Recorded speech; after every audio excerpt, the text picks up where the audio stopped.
Voilà, monsieur. Voila, indeed. So that's what you brought me here for? Taste it, eh?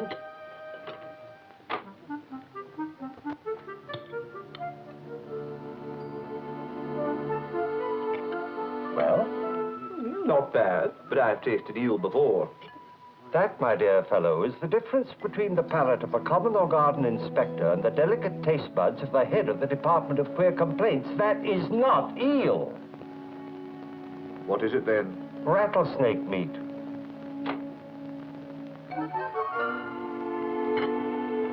I've got to go and make a phone call.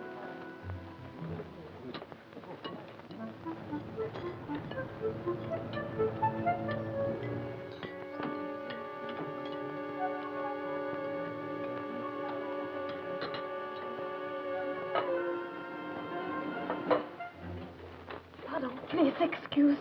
This is an unexpected pleasure. Please pretend that you know me. Don't look surprised. Let me sit at the table with you. Oh, please, I'm terribly frightened. I'm desperate. I'm being followed. That I can understand.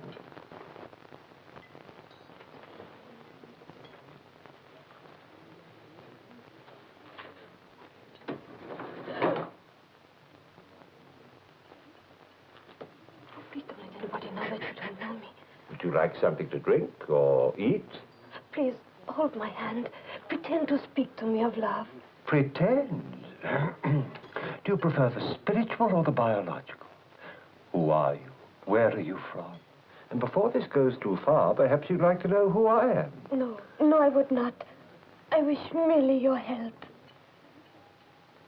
Against whom? Against a bad man who is following me. I want him to think that we belong to each other, you and I. Perhaps we do. But if we don't, why am I doing all this for you? Because you are kind and I am frightened. I see. My rewards are to remain spiritual. What does this man look like? He's tall. He has red hair, and he dresses like an American. Has he threatened you? Yes. And what is your name, my dear? Fleur. Fleur. Yes, Fleur. Of course, Fleur. How could I have forgotten? You forgot? Only your name, my dear. Your face is deeply etched upon my heart. Your name is Fleur. You're a model. You came from Paris last week to attend the annual winter showing at the Salon Jean-Pierre. How do you know this? Because I am a student of the major obsessions of our time. Food, finance, fashion, and frenzied love. Going? All terror gone? Will you please get me a cab, monsieur? A pity. Our little game to end so soon. A symphony in brown. One of Jean-Pierre's latest creations, isn't it? Please.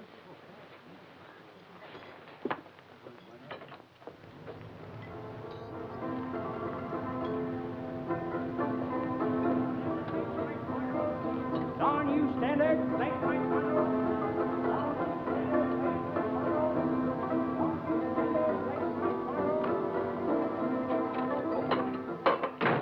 don't like it. Who was that? A damsel in distress. I didn't like the look of her. Oh, you say that because she's young, beautiful, unexpected, and most of all because you're a policeman, and you hate the unexpected. She looked very French to me. Oh, you noticed that, did you? Then tell me the number of her taxicab. Taxicab? What taxicab? I thought so.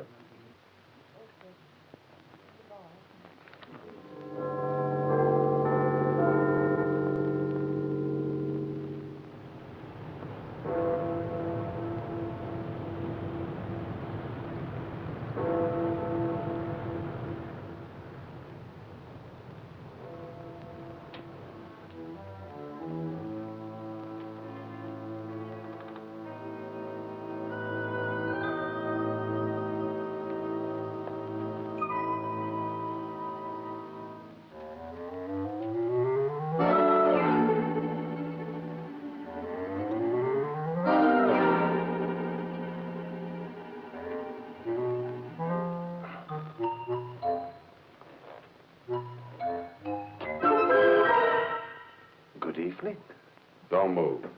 Oh, but I must. I'm exercising according to the religious and health-giving rites of an ancient Neolithic cult, thereby ensuring to myself a night of innocent slumber. Quit yapping. Let's have the designs. May I turn round? I want the designs, mister, not conversation. What designs? The ones that French floozy slipped you. Huh? Give. Oh, yes. Those. You're wearing me out, mister. Give. Shall we discuss it? Okay, turn around.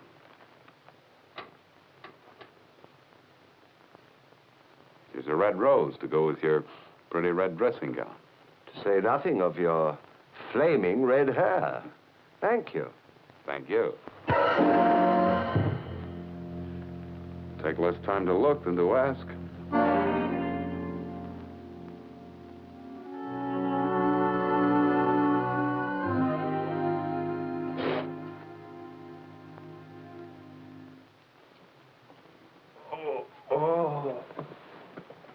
How are you feeling, Colonel? Some strange reason I seem to have a headache. Concussion? Oh, I doubt it. Still, time will tell. Did she follow you home? No, but her red-headed friend did. Oh, Ames, stop asking questions. Get me a drink of water, please. What time is it? Oh, about midday. I wonder if he found the designs he was looking for. What designs, Colonel? The one she slipped to us. Designs that she slipped to us? Oh, obviously somebody thought she did. Look, in my waistcoat pocket, you'll find a piece of paper with a taxicab license number on it. Call the company, find the driver, and ask him where he delivered the young lady last But what if the driver doesn't remember? Then we'll go to her place of employment. She confided in you? Unfortunately, no. But her dress did.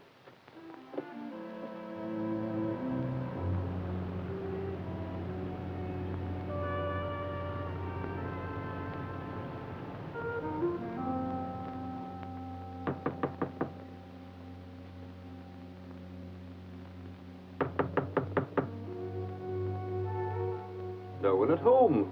Well, what now? Not without a warrant, Colonel. How do you know she didn't ask me?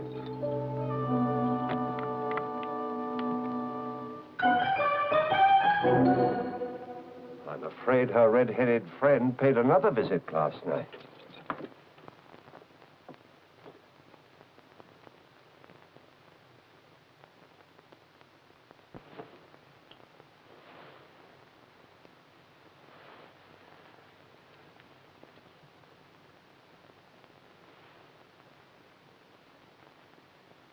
Poor little Fleur. Dead? For hours. That lovely dress, all ripped. The murderer had no sense of beauty, Ames. Murderer? I'm not so sure, Colonel. Rather a nasty weight to be hanging up there. It might have worked itself loose from the plaster, and when she entered the room, slamming the door... Down it came on her fragile skull? Exactly. You don't think it could have been an accident? I don't know, Ames. It could have been, of course, but...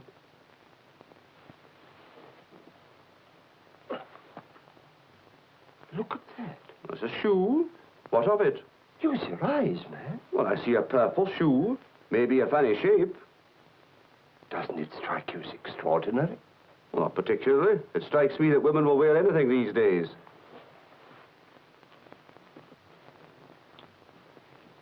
Poor girl didn't even get as far as her bed. But wait a minute. That bed's been slept in. And hastily thrown together by someone in a panic. I think we can dismiss that clock as a clumsy attempt to make it look like an accident. Call the usual department, Ames. Have them check the airports and the docks. I think we'll catch up with our American friend.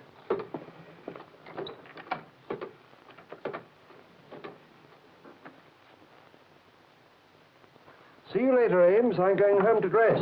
Dress? What for? A fashion show. Hello? Inspector Ames here.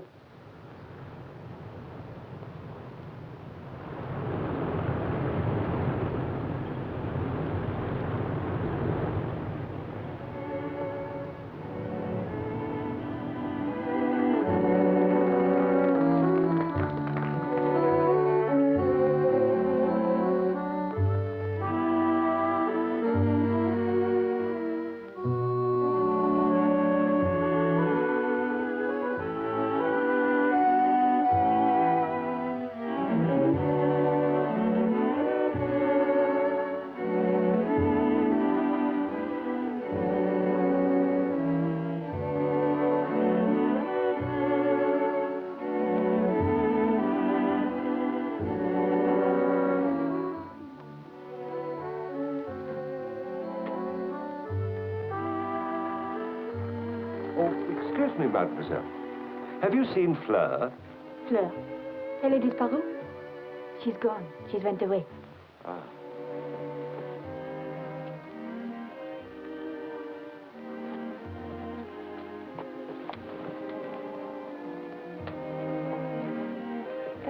Here is Madame Jean-Pierre. I'm certain she will be able to help you. I hope so. But this, sir, is the private part of the salon.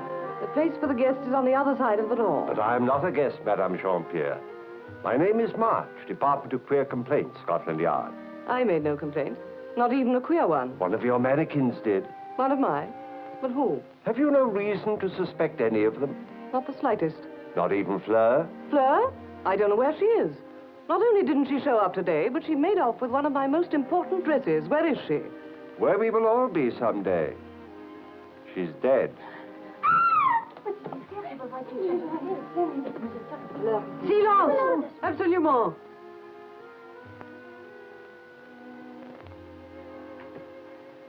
I'm terribly sorry to hear this.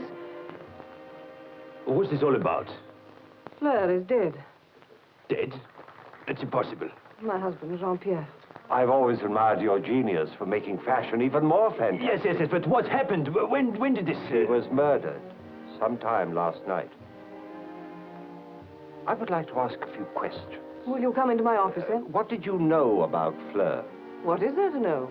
She came up from the provinces and finally, after modeling for artists and such, made her way into the fashion field. She was just another girl who looked well in the designs we created, no more, no less. And you, sir, is that your opinion of her? Well, yes, she was a first-class mannequin, it's true. Rassure-toi, tout va bien. She had a certain flair for style, you understand. She could dramatize a dress, coat, hat, anything. She had a tendency to dramatize her life. Indeed. Her death was even more dramatic. With your permission, I'd like to talk to the others. Will you come into my office, then? I assure you I won't get in the way. Fleur was wearing one of your dresses, wasn't she? Yes, she was. It was brownish. Yes, it was one of our latest designs. A brown suede jacket studded with jewels. Any special accessories? All the accessories were brown. I see. Well, go on with your show while I ask a few more questions of these charming young goddesses. If you could possibly... And what is your name, my dear? You know, I'm only trying to find out how Fleur met her death. My name is Yvette, monsieur. Yvette, ah.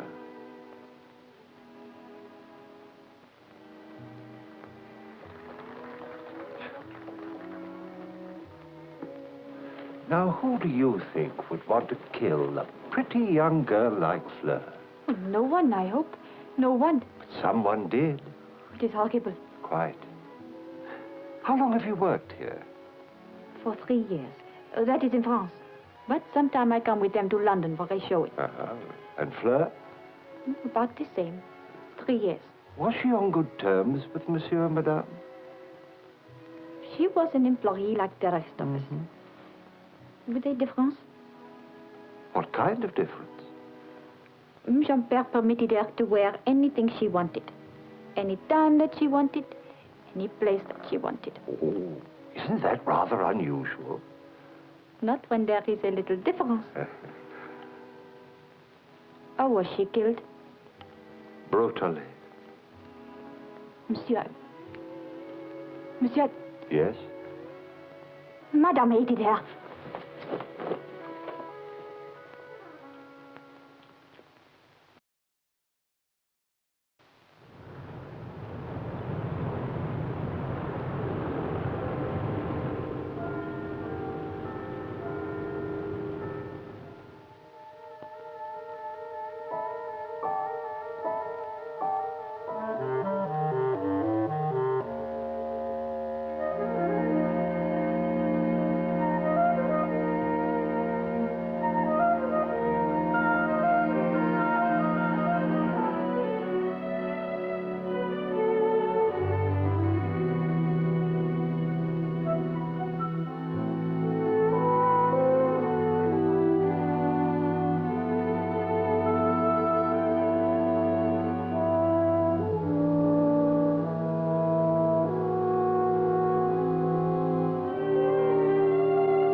Am I interrupting? As usual. But since you are here, I will endeavor to improve your mind with a brief lecture on the nature and structure of the human eye. Well, see that it is brief, because I want to talk about Mademoiselle Fleur. What about it? I have a theory. Splendid. Well, don't you want to hear what my theory is? Let me explain the intricacies of the human eye. Now, look. This area in here is called the fovea, and it consists of cone cells which register color. But if there's not enough light, these cells can't register. And that is why at night, all cats are gray. To continue, Colonel, when the young lady got home, she was surprised by the murderer who was waiting in her flat. He demanded the designs, but when she refused to give them to him, he killed her. What designs? The designs that you got a conk in the head for. Ah. Now, I can put two and two together. I know, Ames, I know, but unfortunately, your answer is always 4. I've been making a few inquiries, and I've heard that it's common practice for cheap dress manufacturers in the United States to buy original designs in Paris and then repeat them in mass production. But sometimes those original designs get stolen and are then bootlegged. Now, my theory is that Fleur stole those designs from Jean-Pierre, and then the red-headed American stole them from her. Or it may be that at one time he was her accomplice. As a matter of fact, he tried to pull the dress off and take it with him. And because it's so difficult to undress a corpse, then the dress was torn. Exactly. To return to the physiology of the human eye. Now, next to the cone cells are these peripheral rods, which show the difference between light and black. That is, light and no light. But when there's not enough light for the cone cells to register color, then you and I, like people who are colorblind, see in variations of gray. Inspector Ames? Yes? Oh, that's wonderful. Colonel March, our red-headed American has been picked up at the airport. He was on his way home. Excellent, Ames, excellent. Now, have the dress, the shoes, and the red-headed American as Jean-Pierre's establishment tonight. Did you know that this American was a private investigator? Oh, It appears we've arrested a private eyeball. They're called private eyes, sir. Sorry, Ames. I still prefer private eyeball. Do you know who the murderer is? Oh, yes.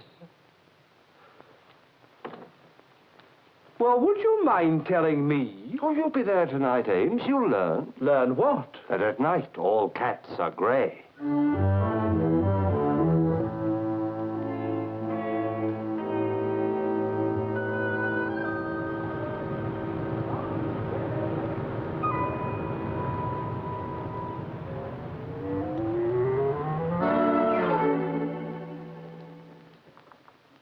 Oh, do stop that.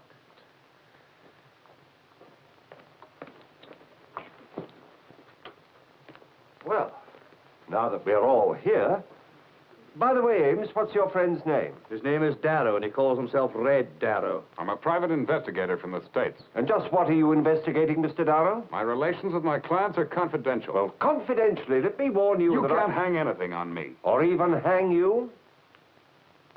You see, he was watching Fleur last night and saw her when she talked to me.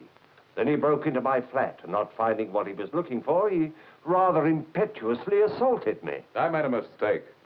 Well, thank you. I thought for a moment it might have been personal. Then you followed Fleur to her room. Now, shall I continue, or will you? I tell you, I had nothing to do with the murder of Fleur. Well, I say you did. All right, I'll tell you how I did fit into this shindig. I was hired by Madame over there to find out who was stealing the designs from the salon.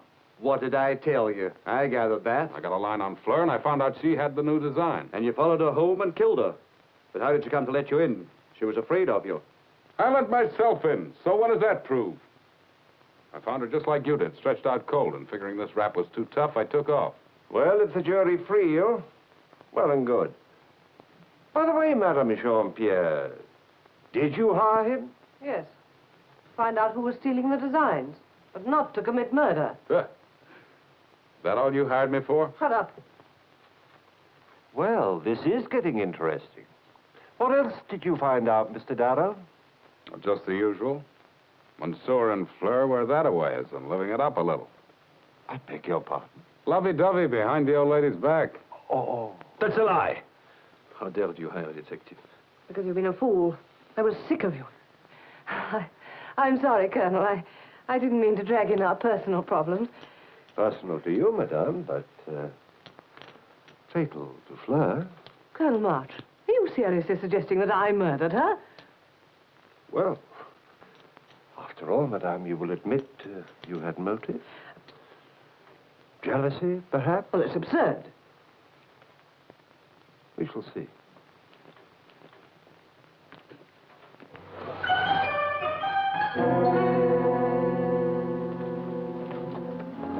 Don't be alarmed, my friend. Merely Yvette, but in the identical position and in the very same clothes that Fleur was wearing when her body was found.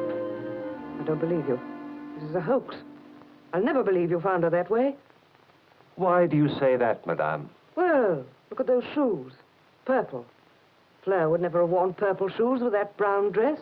Ah, but I didn't say Fleur dressed herself. The murderer dressed her and made a most distressing mistake. Wouldn't you say so, Mr. Darrow? Why ask me? What do I know about dame's clothes? You can't hang me on a thing like that. I tell you, I didn't do it. That remains to be seen.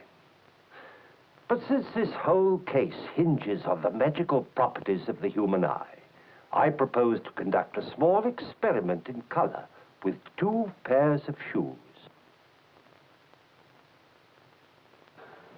The purple ones worn by Fleur when her body was found, and these brown ones that she was wearing when I saw her earlier that same evening. Now then, ladies and gentlemen, observe, please. Now then, ladies and gentlemen, in the very best traditions of magic, will anybody from the audience volunteer to help me? Anyone at all? How about you, Monsieur Jean-Pierre? I'm afraid I'm not very good at games. Oh, but my little game is not altogether without point, and I know you have an interest in justice. Please select the brown shoes. I said I'm not very good at playing games.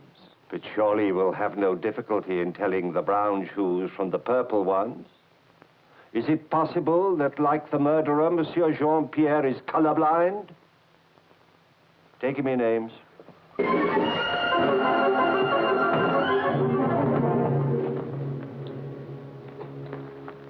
Take him away.